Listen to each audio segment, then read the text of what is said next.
En compañía. 2:34, estamos de vuelta en compañía. Desde la semana pasada, Venezuela vive un proceso complicado desde el punto de vista político y social, no solamente porque, por supuesto, la calidad de vida del venezolano se ha visto afectada durante todos estos años y ha llegado a un punto bastante crítico, sino también porque, bueno, se han estado desarrollando en el país una serie de protestas y de reclamos populares contra el gobierno actual. Lo cierto es que la Asamblea Nacional decidió el 23 de enero, llamar a una manifestación en todos los rincones del país, bueno, para reclamar las malas condiciones de vida del venezolano al gobierno actual. En esa manifestación, el presidente del Parlamento venezolano se proclamó ante la gente como presidente encargado, eso fue lo que ha dicho él allí. Y esto ha tenido diversas respuestas, no solamente del gobierno nacional encabezado por el mandatario Nicolás Maduro, sino también de parte de la comunidad internacional. Nosotros hemos querido profundizar en el análisis de este conflicto venezolano y es por eso que hemos contactado y tenemos vía telefónica a Miguel Ángel Martínez Meucci, doctor en conflicto político y procesos de pacificación, profesor de estudios políticos y autor de Apaciguamiento. Buenas tardes, Miguel Ángel, bienvenido en compañía. Buenas tardes, Tamara. Buenas tardes a todos los oyentes. Un placer tenerlo con nosotros para analizar el conflicto venezolano. Para iniciar esta conversación e ir, yo creo que ya directo al grano, ¿cómo podríamos describir el conflicto que vive Venezuela en este momento? ¿Cómo lo describiría usted? Bueno, si atendemos a lo que señalan ciertos científicos sociales, pudiéramos ver que lo que está sucediendo en estos momentos es un problema de soberanía múltiple.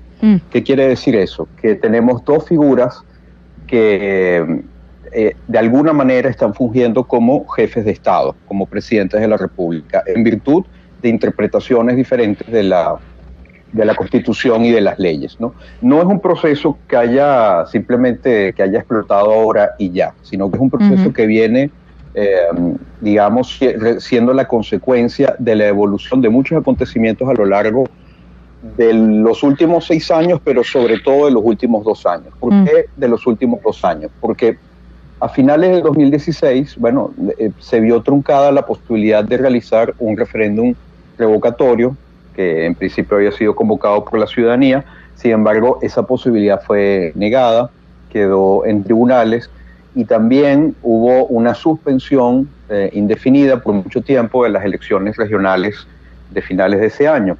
Ya esto levantó muchísima preocupación entre los países del hemisferio occidental, que de alguna manera cuestionaban o señalaban esa preocupación con respecto a la posibilidad de que se cerraran las vías electorales para dirimir la conflictividad política en Venezuela. Luego, en el año 2017, viene la convocatoria a la Asamblea Constituyente, que no contó con la participación de la oposición y que fue asimismo cuestionada y no reconocida por muchas naciones democráticas, sobre todo en Occidente, en América y en Europa.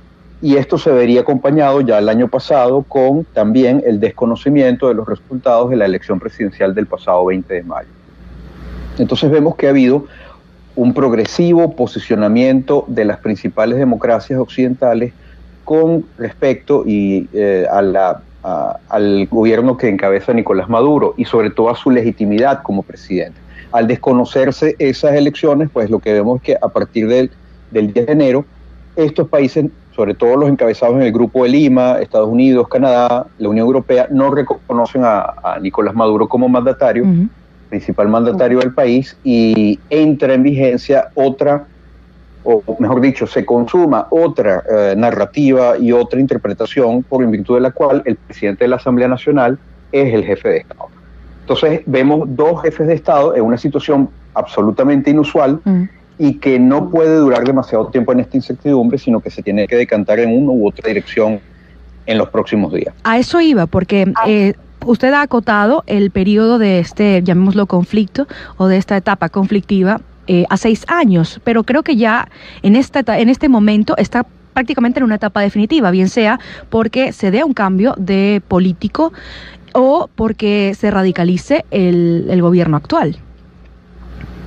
Correcto, eso es lo que está precisamente en juego, y lo característico, lo particular de esta situación, que no es la primera vez que de alguna manera, bueno, digamos, no es la primera vez que un conflicto con el régimen actual llegue a una situación, escale a una situación de incertidumbre aguda y de potencial violencia, pero sí es la primera vez que vemos con tanta claridad dos grupos de naciones alineadas para apoyar a uno u a otro mandatario, dándose además la particularidad de que todos los países que reconocen en este caso a Guaidó como presidente interino de Venezuela son países democráticos, mientras que la mayor parte de los países que apoyan a Nicolás Maduro en este momento son más bien países que no pueden ser calificados como gobernados por regímenes democráticos. Ahora, este conflicto que lleva años no solamente ha desgastado a la población, sino también ha desgastado a los políticos, que han sido a lo mejor perseguidos, exiliados, se han retirado básicamente de la política o han sido encarcelados. Esto, estamos llegando como a un punto de quiebre, a un desenlace, pero ¿puede extenderse esto o tiene alguna solución a corto plazo? Bueno, digamos, solución, depende de lo que entendamos por solución, ¿no? Pero ciertamente la realidad social no es como una película a veces de terror que uno sabe, quizás se asusta mucho, pero sabe que se termina en 2 horas, ¿no? Aquí la historia sigue, y lo que estamos viendo es un proceso de cambios muy difíciles que en este momento parecen haber tomado cierto curso de quiebre, de un punto de inflexión, por el cual parecería, en función del realineamiento de fuerzas y del balance de estas fuerzas a favor del cambio, a favor del statu quo, que más bien estamos orientándonos hacia un punto de inflexión, hacia un cambio en el tipo de régimen que va a gobernar el país. Eso nos permitiría hablar entonces de algún tipo de proceso de transición si finalmente se consumara. Eso todavía no está escrito, no es un hecho, pero hacia allá parecieran estar orientándose las tendencias principales. Y depende mucho de cómo se desenvuelvan los acontecimientos en los próximos meses. Aquí va a ser fundamental el balance, la correlación de poderes, no solo internos, sino internacionales, porque ya esto es un conflicto que compete a todo el planeta, y así lo hace ver el hecho de que el tema haya sido discutido el pasado sábado en la reunión del Consejo de Seguridad de las Naciones Unidas. Entonces, digamos, Venezuela está siendo en este momento el punto de confluencia de fuerzas y de agendas geopolíticas muy poderosas a nivel mundial, y eso hace que la fricción indudablemente nos mantenga en vilo, pero desde mi punto de vista esto debería no llegar a una solución, pero sí a algún tipo de desenlace, bien a favor del statu quo o bien a favor del cambio del régimen político.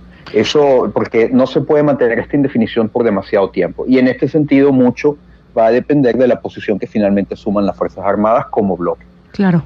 Conversamos con Miguel Ángel Martínez Meucci, doctor en conflicto político y procesos de pacificación. Además, profesor de estudios políticos y autor de Apaciguamiento Editorial Alfa.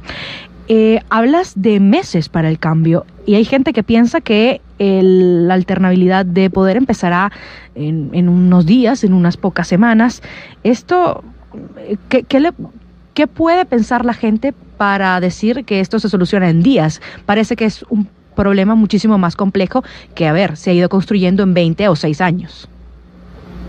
Efectivamente, quizás para muchas personas lo visible o la cara visible de todo este conflicto es el presidente de la República y quién es el presidente de la República, pero obviamente que detrás de todo esto existe una complejidad enorme acerca del manejo del Estado y del reconocimiento por parte de otros países y de la propia población y del ordenamiento de las ramas del poder público de la nación.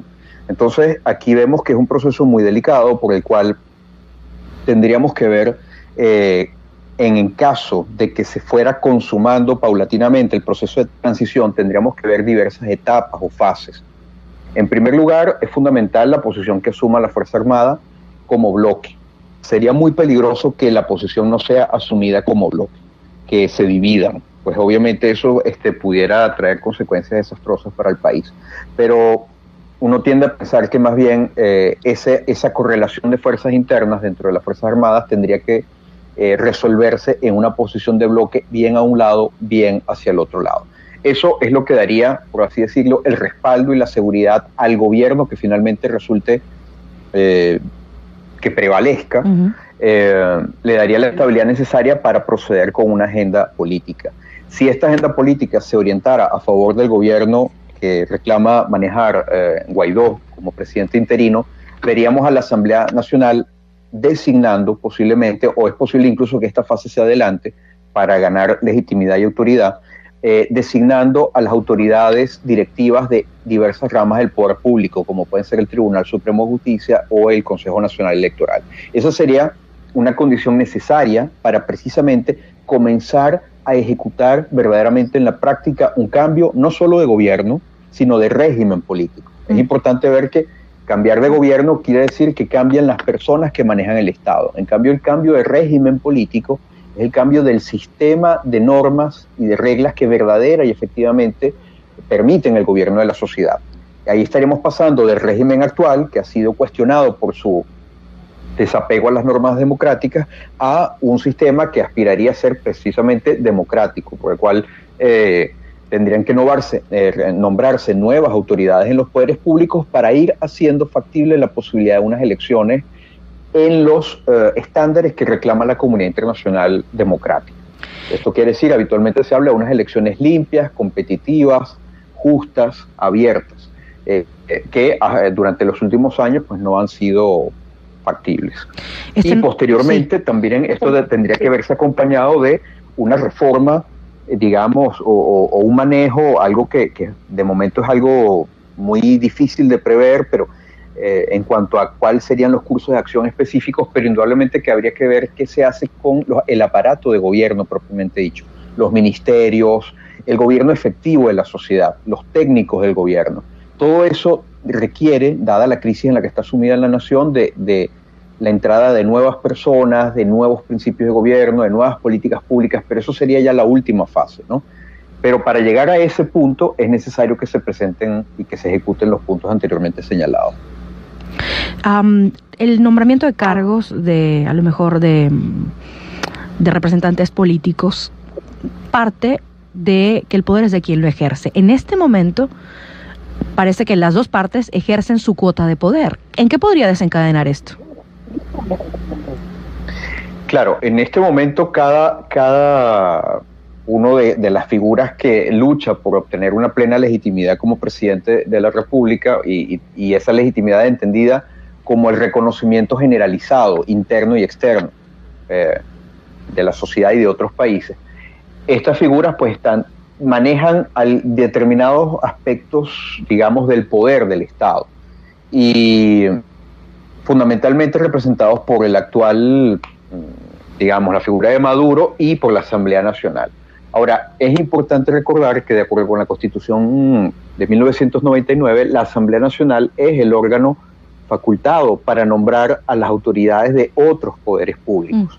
Entonces lo que estamos viendo es que en caso de prevalecer esta narrativa, esta interpretación y esta opción de poder, lo que veríamos es una designación progresiva de esas ramas para ir avanzando en la consolidación de un nuevo gobierno y de unas elecciones más pronto que tarde.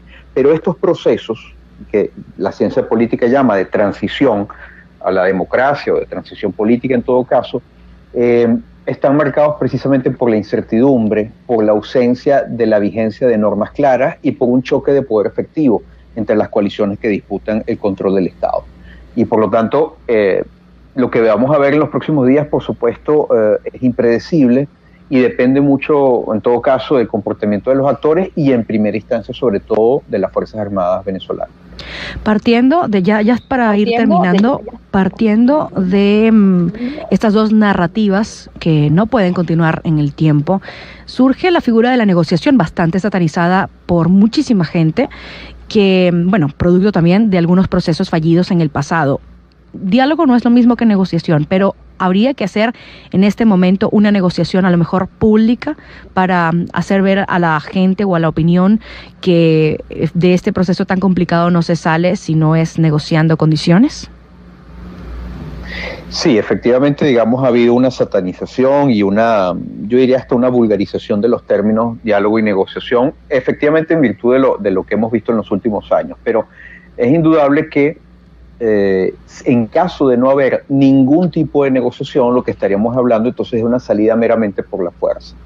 En algún momento es probable que exista algún tipo de negociación. Ahora, esta negociación puede variar muchísimo en función de los términos, los objetivos, los actores involucrados y la eventual presencia de factores mediadores o no.